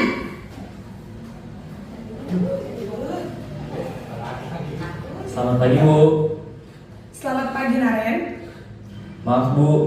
Saya terlambat. Iya, sekolah masuknya jam 7, sekarang sudah jam 7.20. Jadi sekarang bagaimana ini, Naren? Maaf, Bu. Saya lupa setel alarm saya semalam. Baiklah, menurut kamu, keyakinan sekolah yang mana yang perlu kamu tingkatkan? Menghargai diri sendiri dan orang lain mungkin, ya, Bu. Setuju. Jadi, apakah Naren meyakini prinsip saling menghormati tersebut? Iya, Bu. Saya meyakininya. Apakah Naren bersedia memperbaiki masalah keterlambatan ini? Bersedia, Bu. Bagaimana kamu akan perbaiki masalah keterlambatan ini? Saya akan coba untuk tidak lupa menyetel alarm saya, Bu. Baik, kalau Naren lupa menyetel alarm di rumah, ada orang yang kira-kira bisa bantu mengingatkan tidak? Ada, Bu. Kakak saya, Kak Emma. Ada lagi selain Kak Emma? Selain Kak Emma, ada ibu saya. Baik, jadi yang mengingatkan Naren adalah Kak Emma dan ibu kamu ya? Kira-kira akan mulai start alarm kapan nih, Naren? Setelah pulang sekolah, akan segera saya lakukan.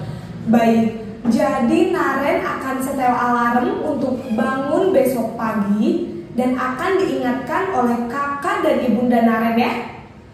Ada lagi yang mungkin perlu dilakukan, Naren, agar tidak terlambat bangun lagi? Tidak ada, Bu. Baik, Naren, terima kasih untuk kerjasama kamu. Sekarang kamu perlu kembali ke kelas untuk belajar. Baik, Bu. Terima kasih.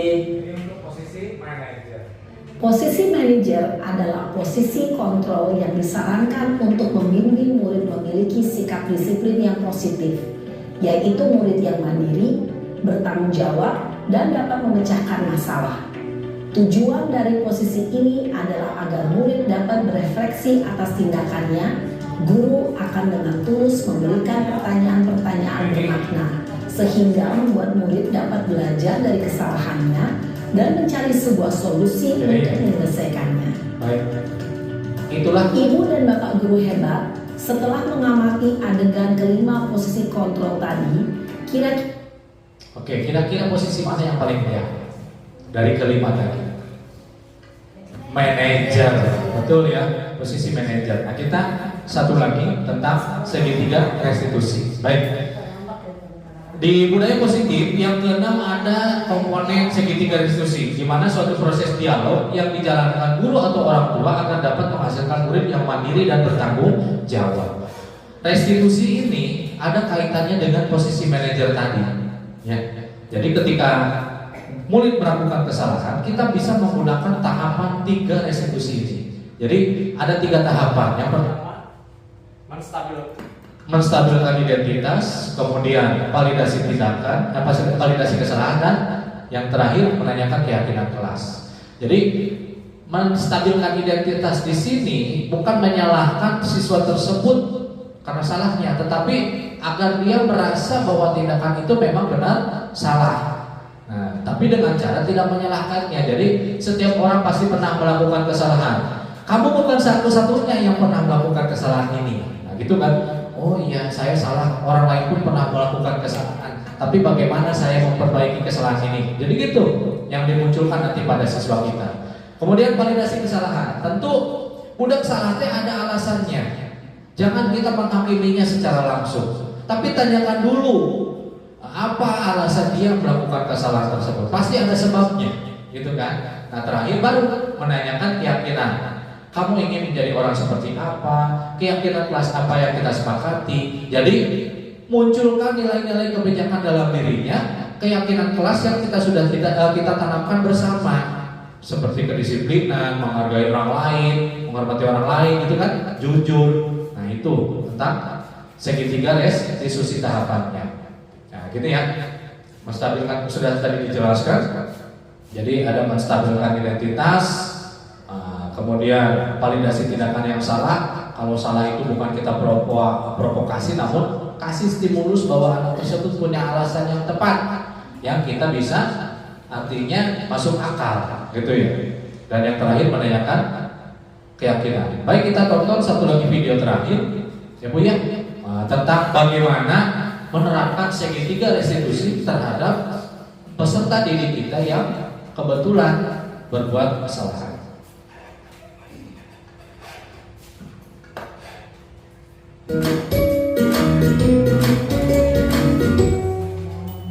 Salam dan bahagia Ibu dan Bapak guru hebat. Pada video kali ini kita akan membahas tentang salah satu program disiplin positif yang diterapkan di lingkungan sekolah yang dikenal dengan nama restitusi.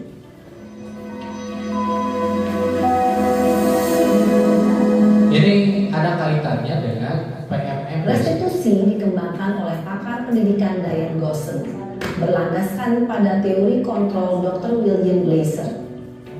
Segitiga restitusi adalah suatu proses dialog yang dijalankan oleh guru atau orang tua agar dapat menghasilkan murid yang mandiri dan bertanggung jawab. Pada saat guru di posisi manajer, aspek yang dikembangkan pada murid adalah motivasi intrinsik, sehingga penanaman nilai-nilai kebajikan dapat tumbuh dan berkembang menjadi suatu kebiasaan positif yang akhirnya membentuk karakter murid. Proses dialog ini terdiri dari 3 langkah yang digambarkan pada ketiga sisi pada segitiga restitusi. Sisi pertama adalah menstabilkan identitas. Sisi yang kedua adalah validasi tindakan yang salah. Dan sisi yang ketiga adalah menanyakan keyakinan. Ibu dan Bapak guru, berikut ini akan ditunjukkan bagaimana seorang guru berada dalam posisi manajer menggunakan penerapan segitiga restitusi.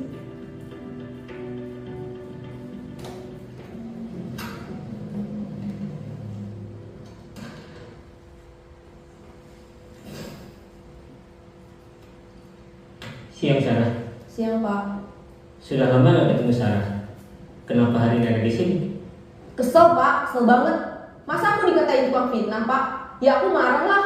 Aku balik katain Eka di depan kelas. Kesel banget. Oh begitu. Ya pasti kamu marah dan kesal. Bapak juga akan marah apabila ada yang menuduh Bapak seperti itu. Kemudian Stabilkan pada saat itu kamu mau melakukan apa? Ya saya langsung ngatain Eka lah Pak. Kesel banget. Saya bentak-bentak dia di depan teman-teman lain. Oh begitu.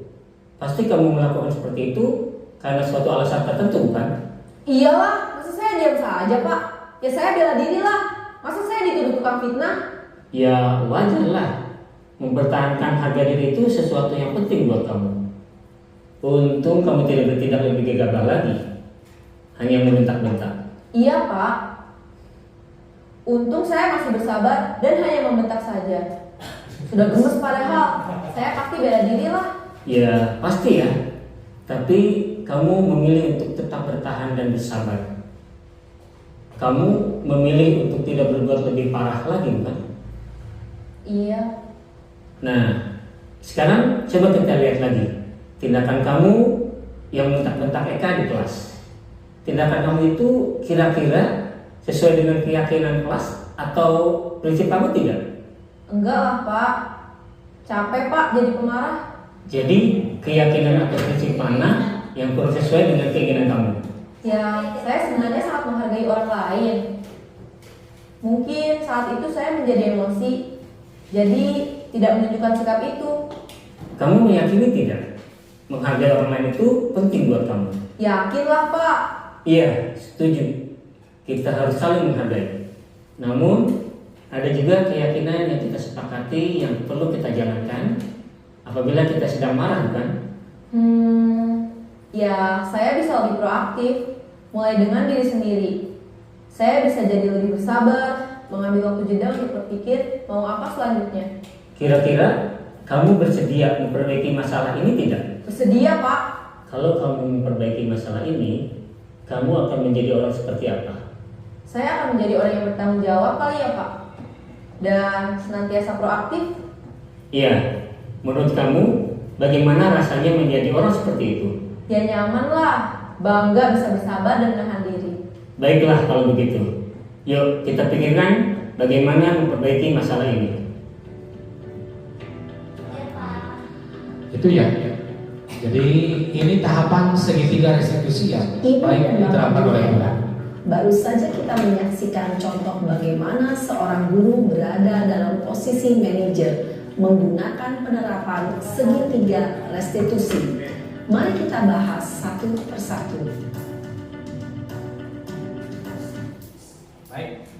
Cukup jelas dari contoh ya Ibu Bapak bahwa posisi kontrol ideal yang harus dimiliki oleh guru adalah posisi manajer. Kemudian tahapan jika ada kesalahan dari murid kita sebaiknya menggunakan segitiga restitusi. Nah itu ya. Jadi budaya positif di sekolah kita lakukan dengan disiplin positif di sekolah. Nah mungkin itu ya, selanjutnya kita refleksi untuk hari ini. Mulai dari siapa dulu yang mau ke depan?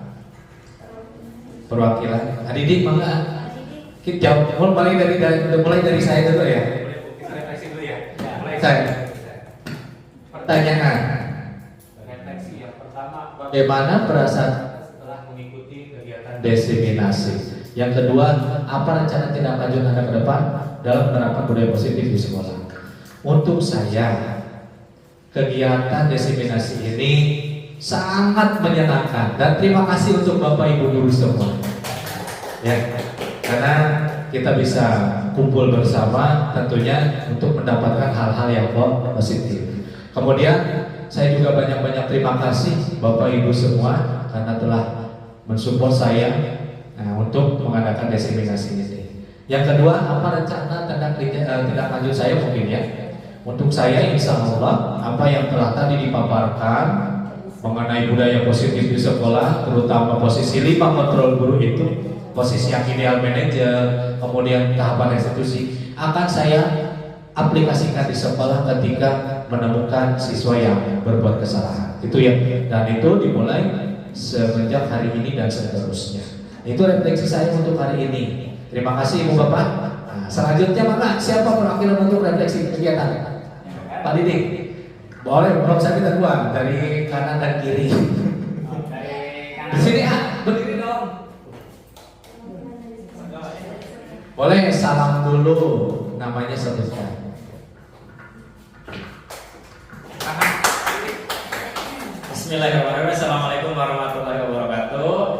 Refleksi untuk desiminasi hari ini kan ada yang pertama ya. Yang pertama dari pemaparan Bapak Bilar, alhamdulillah mengerti ya dari awal sampai terakhir dan hiburannya juga. Ya cuma apa? Ya kegiatan refleksinya kurang gitu, senamnya gitu kan. Harus ada tambahin yang lebih wah lagi gitu. Kegiatan iya. Ice breakingnya gitu kan. Tapi untuk pemaparan desiminasinya luar biasa ya. Nah terus yang keduanya rencana tindak lanjut. Ini ada perubahan, mungkin saya yang sebagai guru kadang suka gemes ke anak. Bahkan ada suatu pertanyaan justru saya itu kepada anak itu.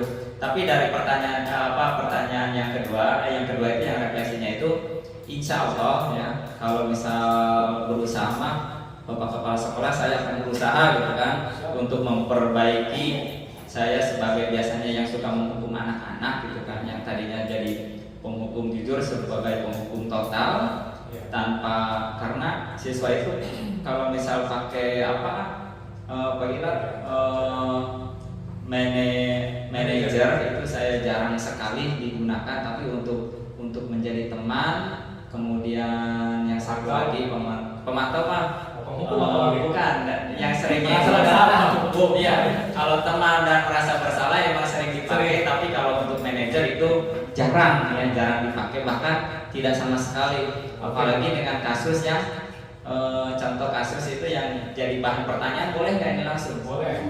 Itu contoh kasusnya di kelas 3 itu ada saudara Evan, itu saya bingung, dikasih tahu sekarang ngangguk, besok ngulang lagi, dikasih tahu sekarang besok ngulang lagi, dan seterusnya. Itu nggak kayak pesan dari guru kelas 1, kelas 2, kelas 3 sampai saya dan PAI itu nggak ada perubahan buat dia. Nah itu solusinya apa? Nah yang dari tadi belum ada penjelasan atau pemaparan seperti itu dari desiminasi yang Pak Gilang paparkan, itu nggak ada solusinya untuk anak yang seperti itu. Emang tadi nggak dijelaskan seperti itu. Mungkin itu aja. Baik, selanjutnya nanti dijawabnya ya. Kalau dijawab aja dulu ya. Sebetulnya terima kasih Didik, ini sambil refleksi sambil pertanyaan bahwa memang ada beberapa anak sekolah kita yang memang dikasih tahu ngeyel ya. Mungkin kalau saya Didik cenderung tahapan restitusi itu belum terlaksanakan. Nah, yang mana kan tadi dikatakan posisi yang ideal itu memang manajer, memang sulit mungkin, tapi kita bisa berusaha mencoba. Di dalam posisi manajer ada beberapa pengajuan pertanyaan menggunakan pola tahapan 3 restitusi ya, yang mana tahapan 3 restitusi itu yang pertama menstabilkan dulu identitas dia. Kalau berbuat salah, identitasnya bagaimana seperti tadi ditanyakan, nah, kira-kira kalau berbuat ini salah tidak, itu menstabilkan identitas. Oh iya, aku tuh berbuat salah gitu kan, muncul dalam dorongan internalnya bukan eksternal. Mungkin kalau kita selama ini lakukan ketika anak melakukan kesalahan itu banyak hanya dorongan eksternal, membuatnya rasa bersalah saja, dihukum saja cukup, tapi dalam dirinya belum muncul. Maka ada yang namanya tahapan 3 restitusi.